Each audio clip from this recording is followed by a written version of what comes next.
ಸಪ್ತಮಾಧಿಪತಿ ಅಶುಭ ಸ್ಥಾನದಲ್ಲಿದ್ರೆ ಮದುವೆನೇ ಆಗೋದಿಲ್ವಾ? 6, 8, 12ನೇ ಮನೆಯಲ್ಲಿ ಸಪ್ತಮಾಧಿಪತಿ ಇದ್ರೆ ಮದುವೆ ಜೀವನ ಚೆನ್ನಾಗಿರೋದಿಲ್ವಾ? ಸಪ್ತಮಾಧಿಪತಿ ಅಸ್ತಂಗತನಾದ್ರೆ ಮದುವೆಯಲ್ಲಿ ಸಮಸ್ಯೆ ಉಂಟಾಗುತ್ತಾ? ಈ ಎಲ್ಲ ವಿಷಯವನ್ನ ಇವತ್ತು ನೋಡೋಣ. 7ನೇ ಮನೆ ಕಳತ್ರ ಸ್ಥಾನ, ಸಪ್ತಮ ಭಾವ ಅಂತೆಲ್ಲ ಕರೆಯಲಾಗುವಂತಹ ಈ ಮನೆಗೆ ಅತ್ಯಂತ ಪ್ರಮುಖವಾದಂತಹ ಸ್ಥಾನ ಜ್ಯೋತಿಷ್ಯದಲ್ಲಿದೆ. ಸಪ್ತಮಾಧಿಪತಿ ಅಥವಾ ಸಪ್ತಮ ಭಾವ ಚೆನ್ನಾಗಿದ್ರೆ ವೈವಾಹಿಕ ಜೀವನದಲ್ಲಿ ಅನುಕೂಲ ಅಂತ ಸಾಮಾನ್ಯವಾಗಿ ನಾವು ವಿಶ್ಲೇಷಣೆಯನ್ನ ಮಾಡ್ತೀವಿ. ಅದೇ ಸಪ್ತಮಾಧಿಪತಿ ದುಸ್ಥಾನದಲ್ಲಿದ್ರೆ ಖಂಡಿತವಾಗಿ ಸಮಸ್ಯೆ ಆಗುತ್ತಾ ಅನ್ನೋದು ತುಂಬಾ ಜನರ ಅನುಮಾನ. ಇದನ್ನ ನಾವು ಇವತ್ತು ಸರಿಯಾಗಿ ಅರ್ಥ ಮಾಡ್ಕೊಳ್ಳೋಣ. ಮದುವೆ ಅನ್ನೋದು ಜೀವನದಲ್ಲಿ ಅತಿ ಮುಖ್ಯವಾದಂತಹ ಘಟ್ಟ. ಆದರೆ ಕೇವಲ ಸಪ್ತಮಾಧಿಪತಿ ಒಂದೇ ಗ್ರಹವನ್ನ ಆಧಾರವಾಗಿಟ್ಟುಕೊಂಡು ನಾವು ತೀರ್ಮಾನಕ್ಕೆ ಬರೋ ಹಾಗಿದ್ರೆ ಖಂಡಿತ ಜ್ಯೋತಿಷ್ಯಕ್ಕೆ ಅರ್ಥನೇ ಇರ್ತಾ ಇರಲಿಲ್ಲ. ಸಪ್ತಮಾಧಿಪತಿ ಅಂತಲ್ಲ, ಯಾವುದೇ ಭಾವದ ಬಗ್ಗೆ ತಿಳಿದುಕೋಬೇಕಾದ್ರೂ ಕೂಡ ಅಷ್ಟೇ, ಆ ಒಂದೇ ಗ್ರಹ ಸರ್ವ ನಿರ್ಣಾಯಕ ಆಗಲ್ಲ ಅನ್ನೋದು ಸತ್ಯ. ಪ್ರಾಥಮಿಕವಾಗಿ ನಾವು ಮದುವೆ ವಿಷಯ ನೋಡೋದಕ್ಕೆ ಸಪ್ತಮಾಧಿಪತಿಯನ್ನ ನೋಡಲೇಬೇಕು, ಇದು ಖಂಡಿತ ನಿಜ. ಆದರೆ ಕೇವಲ ಸಪ್ತಮಾಧಿಪತಿಯನ್ನ ಮಾತ್ರ ನೋಡಿ ಫಲ ನಿರ್ಧಾರ ಮಾಡೋದಕ್ಕೆ ಸಾಧ್ಯವಿಲ್ಲ ಅನ್ನೋದು ನನ್ನ ಮಾತಿನ ಅರ್ಥ.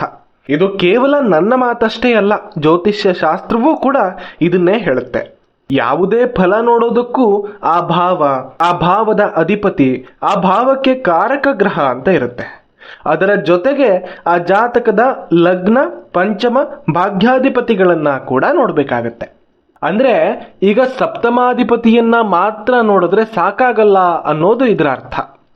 ಸಪ್ತಮಾಧಿಪತಿ, ಸಪ್ತಮ ಭಾವ, ಸಪ್ತಮ ಭಾವದ ಕಾರಕತ್ವವನ್ನ ಹೊಂದಿರುವಂತಹ ಗ್ರಹ, ಅವುಗಳ ಜೊತೆಗೆ ಲಗ್ನ, ಪಂಚಮ, ನವಮಾಧಿಪತಿಗಳನ್ನ ನೋಡಬೇಕು. ಉದಾಹರಣೆಗೆ ನಿಮ್ದು ಧನಸ್ಸು ಲಗ್ನ ಅಂತ ಇಟ್ಕೊಳ್ಳಿ. ಈ ಧನಸ್ಸು ಲಗ್ನಕ್ಕೆ ಮಿಥುನ ರಾಶಿ ಸಪ್ತಮ ಭಾವವಾಗುತ್ತೆ. ಬುಧನು ಸಪ್ತಮಾಧಿಪತಿ ಆಗ್ತಾನೆ. ಹುಡುಗನ ಜಾತಕವಾದ್ರೆ ಕಳತ್ರ ಕಾರಕ ಶುಕ್ರನಾಗ್ತಾನೆ, ಪತ್ನಿಯ ಕಾರಕ ಕೂಡ ಶುಕ್ರನೇ ಆಗ್ತಾನೆ.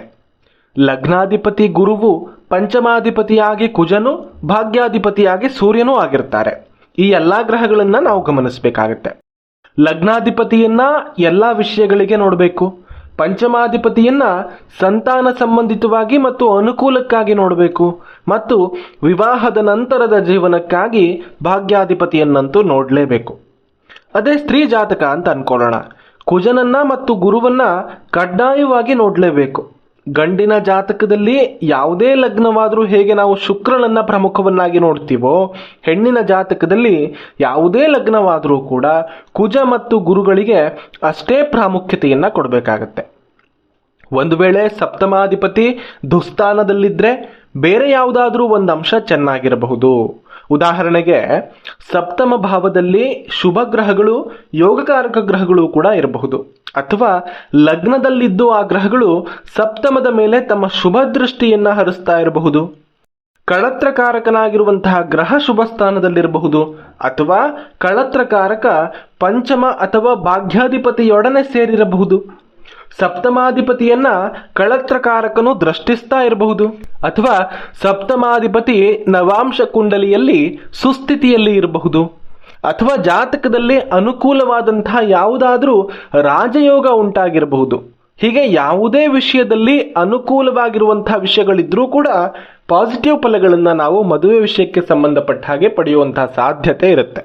ಸಪ್ತಮಾಧಿಪತಿ ಕೇವಲ ಸಪ್ತಮ ಭಾವದ ಬಗ್ಗೆ ಪ್ರಾಥಮಿಕ ಮಾಹಿತಿಯನ್ನ ಮಾತ್ರ ನೀಡ್ತಾನೆಯೇ ಹೊರತು ನಿಶ್ಚಯವಾಗಿ 100% ಫಲಗಳನ್ನ ಕೇವಲ ಸಪ್ತಮಾಧಿಪತಿಯೊಬ್ಬನೇ ಕೊಡೋದಕ್ಕೆ ಸಾಧ್ಯವಿಲ್ಲ. ಜಾತಕಕ್ಕೆ ಸಪ್ತಮಾಧಿಪತಿ ಖಂಡಿತ ಮುಖ್ಯ, ಆದರೆ ಸಪ್ತಮಾಧಿಪತಿಯೊಬ್ಬನೇ ಎಲ್ಲವನ್ನ ನೀಡೋದಕ್ಕೆ ಸಾಧ್ಯವಿಲ್ಲ ಅನ್ನೋದು ಇದರ ಅರ್ಥ. ವೈವಾಹಿಕ ಜೀವನ ಅನ್ನೋದು ಸಾಕಷ್ಟು ವಿಷಯಗಳ ಮೇಲೆ ಅವಲಂಬಿತವಾಗಿರುತ್ತೆ. ಋಣಾನುಬಂಧ ರೂಪೇಣ ಪಶುಪತ್ನಿ ಸುತಾಲಯ ಅನ್ನುವಂಥ ಮಾತಿದೆ. ವೈವಾಹಿಕ ಜೀವನ ಅಥವಾ ವಿವಾಹ ಅನ್ನುವಂಥದ್ದು ನಮ್ಮ ಪೂರ್ವ ಕರ್ಮಗಳ ಆಧಾರದ ಮೇಲೆ ಅವಲಂಬಿತವಾಗಿರುತ್ತೆ. ಅದಕ್ಕಾಗಿ ಪೂರ್ವ ಪುಣ್ಯ ಸ್ಥಾನವಾದಂತಹ ಪಂಚಮ ಭಾವವನ್ನ ಮತ್ತು ಭಾಗ್ಯಸ್ಥಾನವಾದ 9ನೇ ಮನೆಯನ್ನ ಕೂಡ ನೋಡಲೇಬೇಕಾಗತ್ತೆ. ಜಾತಕ ಗಂಡಿನದ್ದಾಗಿರ್ಲಿ ಹೆಣ್ಣಿನದ್ದಾಗಿರ್ಲಿ ಎಲ್ಲ ವಿಷಯದಲ್ಲೂ ಕೂಡ ಖಂಡಿತವಾಗಿ ಪರಿಶೀಲನೆಯನ್ನ ಮಾಡಲೇಬೇಕಾಗತ್ತೆ. ಹಾಗಂತ ಸಪ್ತಮಾಧಿಪತಿ, ಸಪ್ತಮ ಭಾವ, ಕಳತ್ರಕಾರಕ, ಪಂಚಮ ನವಮಾಧಿಪತಿ ಎಲ್ಲರೂ ಚೆನ್ನಾಗಿದ್ರೂ ಕೂಡ ಜಾತಕನಿಗೆ ವಿವಾಹ ಆಗದೇ ಇರುವ ಅಥವಾ ತುಂಬಾ ತಡವಾಗಿ ವಿವಾಹ ಆಗಿರುವಂತಹ ಉದಾಹರಣೆಯನ್ನ ನಾವು ಕೆಲವು ಜಾತಕದಲ್ಲಿ ನೋಡಿದ್ದೀನಿ. ಅಲ್ಲಿ ವಿವಾಹವನ್ನ ತಡೆಯಬಹುದಾದ ದುರ್ಯೋಗಗಳು ಯಾವುದಾದ್ರೂ ಇದ್ದಿರುವಂತಹ ಸಾಧ್ಯತೆಗಳಿರುತ್ತೆ. ಯಾವ ರೀತಿಯಾಗಿ ಜಾತಕದಲ್ಲಿ ದುರ್ಯೋಗಗಳಿರ್ತಾವೋ ಅದೇ ರೀತಿ ಶುಭಯೋಗಗಳು ಕೂಡ ಇರಲೇಬೇಕಲ್ವಾ. ಹಾಗೆ ಒಂದು ವೇಳೆ 108 ವಿಘ್ನಗಳಿದ್ರೂ ಕೂಡ ವಿವಾಹ ಆಗಲೇಬೇಕು ಅಂತಿದ್ರೆ ಒಂದೇ ಒಂದು ಚಿಕ್ಕ ಶುಭಯೋಗವೇ ರಾಜಯೋಗದ ಫಲವನ್ನ ನೀಡಿ ವಿವಾಹವನ್ನ ಕೂಡ ತಂದುಕೊಡಬಹುದು. ಹಾಗಾಗಿ ಅಂಥ ಪ್ರಮುಖ ಯೋಗಗಳನ್ನ ಕೂಡ ನೋಡಬೇಕಾಗತ್ತೆ. ಮೇಲ್ನೋಟಕ್ಕೆ ಕಾಣಿಸುವಂತಹ ಒಂದೆರಡು ಮಾಹಿತಿಗಳ ಕಾರಣಕ್ಕೆ ನಾವು ಯಾವುದೇ ಫಲವನ್ನ ನಿರ್ಧಾರ ಮಾಡೋದಕ್ಕೆ ಸಾಧ್ಯ ಇಲ್ಲ. ಆದರೆ ಕೂಲಂಕುಷವಾಗಿ ಜಾತಕ ಪರಿಶೀಲನೆಯನ್ನ ನಾವು ಮಾಡಿದಾಗ ಅದರಲ್ಲಿ ನಮಗೆ ಫಲ ನಿರ್ಣಯ ಮಾಡೋದಕ್ಕೆ ಸಾಧ್ಯವಾಗುತ್ತೆ. ಹಾಗೆ ಸಪ್ತಮಾಧಿಪತಿ ಅಸ್ತಂಗತನಾಗಿದ್ರೆ ಮದುವೆ ತಡವಾಗಲೇಬೇಕು ಅಂತ ಅರ್ಥವಲ್ಲ, ಅಥವಾ ಸಪ್ತಮಾಧಿಪತಿ ಬಲಹೀನವಾಗಿದ್ದಾನೆ, ತನ್ನೆಲ್ಲ ಬಲವನ್ನ ಅಸ್ತಂಗತ್ವದ ಕಾರಣಕ್ಕೆ ಕಳೆದುಕೊಂಡು ಬಿಟ್ಟಿದ್ದಾನೆ ಅಂತಾನೂ ಅರ್ಥ ಅಲ್ಲ. ಗ್ರಹಗಳ ಬಲವನ್ನ 6 ರೀತಿಯಲ್ಲಿ ತಿಳಿಯಲಾಗುತ್ತೆ. ಅವುಗಳನ್ನ ಷಡ್ಬಲದ ಮೂಲಕ ಅಳೆಯಲಾಗುತ್ತೆ. ಆ ಷಡ್ಬಲವನ್ನ ಸರಿಯಾಗಿ ತಿಳಿದಾಗ ಮಾತ್ರ ಯಾವ ಗ್ರಹಗಳ ಬಲ ಏನು ಅನ್ನೋದು ಅರ್ಥವಾಗುತ್ತೆ. ಅದೇ ರೀತಿ ಭಾವಬಲದ ಆಧಾರದ ಮೇಲೆ ಕೂಡ ಪ್ರತಿ ಭಾವದ ಬಲ ಎಷ್ಟು ಅನ್ನೋದನ್ನ ಅರ್ಥ ಮಾಡ್ಕೊಳ್ಳೋದಕ್ಕೆ ಸಾಧ್ಯವಾಗುತ್ತೆ. ಈ ಅಸ್ತಂಗತ್ವ, ವಕ್ರತ್ವ, ಉಚ್ಚ, ನೀಚ, ಶತ್ರುಕ್ಷೇತ್ರ, ಸ್ವಂತ ಮನೆ, ಮೂಲ ತ್ರಿಕೋನ ಇವೆಲ್ಲ ಒಂದೆರಡು ಬಗೆಯ ಬಲಗಳು ಮಾತ್ರ. ಆದರೆ ಗ್ರಹಕ್ಕೆ ಒಟ್ಟಾರೆಯಾಗಿ 6 ರೀತಿಯ ವಿಧ ವಿಧವಾದ ಬಲಗಳನ್ನ ನಿರ್ಣಯ ಮಾಡಲಾಗಿರುತ್ತೆ. ಇದನ್ನ ಷಡ್ಬಲ ಅಂತ ಕರೀತಾರೆ. ಈ ರೀತಿಯಾಗಿ ಪ್ರತಿ ವಿಷಯವನ್ನ ಅರ್ಥ ಮಾಡ್ಕೊಳ್ಳೋದಕ್ಕೆ ಸಾಧ್ಯ ಆದ್ರೆ ಮಾತ್ರ ಸರಿಯಾದಂತಹ ಪ್ರಿಡಿಕ್ಷನ್ ಅನ್ನ ಮಾಡೋದಕ್ಕೆ ಸಾಧ್ಯ. ಯಾವುದೇ ವಿಷಯವನ್ನ ಕೂಲಂಕುಷವಾಗಿ ತಿಳಿಯದೆ ಕೇವಲ ಸಪ್ತಮಾಧಿಪತಿ ದುಸ್ಥಾನದಲ್ಲಿದ್ದಾನೆ, ಅಸ್ತಂಗತನಾಗಿದ್ದಾನೆ, ವಕ್ರಿಯಾಗಿದ್ದಾನೆ ಅನ್ನೋ ಆಧಾರದ ಮೇಲೆ ಯಾವುದೇ ಫಲ ನಿರ್ಣಯಕ್ಕೆ ಬರೋದಕ್ಕೆ ಸಾಧ್ಯ ಇಲ್ಲ. ಇದನ್ನ ನಾವು ಸರಿಯಾಗಿ ಅರ್ಥ ಮಾಡ್ಕೋಬೇಕು. ಹೀಗಾಗಿ ನಿಮ್ಮ ಜಾತಕದಲ್ಲಿ ಮೇಲ್ನೋಟಕ್ಕೆ ಈ ರೀತಿಯಾಗೇನಾದ್ರೂ ಸಮಸ್ಯೆಗಳಿದ್ರೆ ಭಯ ಪಡುವಂಥದ್ದು ಬೇಡ. ಸರಿಯಾದಂತಹ ಜ್ಯೋತಿಷ್ಯಗಳ ಬಳಿ ನಿಮ್ಮ ಜಾತಕವನ್ನ ಪರಿಶೀಲನೆ ಮಾಡಿಕೊಳ್ಳಿ. ಹಾಗೆ ನಮ್ಮ ಸಿಂಹಧ್ವಜ ಚಾನೆಲ್ನ ಮೊಬೈಲ್ ಅಪ್ಲಿಕೇಶನ್ ಬಿಡುಗಡೆಯಾಗಿದೆ. ಪ್ಲೇಸ್ಟೋರ್ನಲ್ಲಿ ಸಿಂಹಧ್ವಜ ಅಂತ ಸರ್ಚ್ ಮಾಡಿದ್ರೆ ನಮ್ಮ ಅಪ್ಲಿಕೇಶನ್ ಅನ್ನ ಪಡೆಯಬಹುದು.